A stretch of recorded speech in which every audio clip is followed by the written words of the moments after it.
Parfait. L'archéologie est le livre de la Genèse. Y a-t-il quelque chose qui nous dise que les événements dans Genèse sont vrais du point de vue historique? Oui, comme nous l'avons déjà dit, il y a 33 documents qui parlent du déluge. Ces documents historiques qui se trouvent chez de nombreuses nations, presque dans le monde entier, confirment que le déluge est un événement Donc, réel. il n'était pas local, mais global. Exact, Par exact. la diffusion de ces documents. Et puis, les découvertes géologiques, les fouilles, qui confirment beaucoup de choses, qui ne peuvent être justifiées que par une catastrophe universelle qui a couvert la terre entière. Et c'est ce que dit la Sainte Bible dans les chapitres 6 à 8. Nous avons aussi quelques avis liés au témoignage de l'archéologie sur Abraham lui-même, comme quoi il a vécu dans cette C'est région vrai. et sur certains événements liés à sa vie.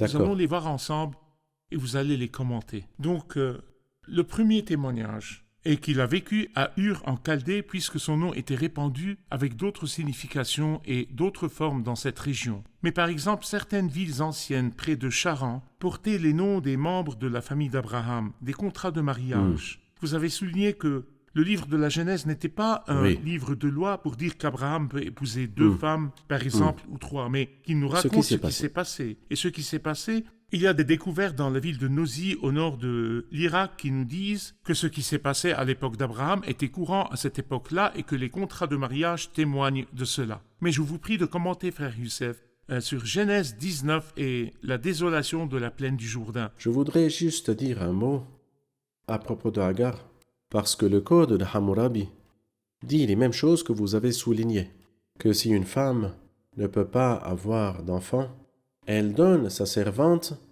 à son mari pour qu'il ait d'elle des enfants qui lui seront attribués. C'était donc connu. C'était donc connu. Puis le code de Hammurabi dit aussi que si la servante, un de ces jours, voulait être l'égale de sa maîtresse, à ce moment-là, sa maîtresse peut l'humilier et la vendre. C'est ce que dit la loi.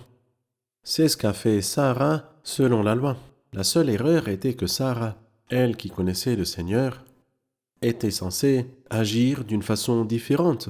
Mais malheureusement, son comportement en ce temps-là n'était pas différent de celui des gens du monde autour d'elle, avec la différence que Abraham et Sarah n'étaient pas comme le reste du monde. Ils étaient censés être différents parce qu'ils connaissaient Dieu. En ce qui concerne les découvertes de la mer morte, dans la plaine du Jourdain, elle était bien peuplée. En fait, la région là-bas, en effet, confirme qu'il y avait une civilisation et une culture, mais que tout était fini à cause de l'horrible désastre qui s'est produit à Sodome et Gomorrhe, à cause du mal de ce pays.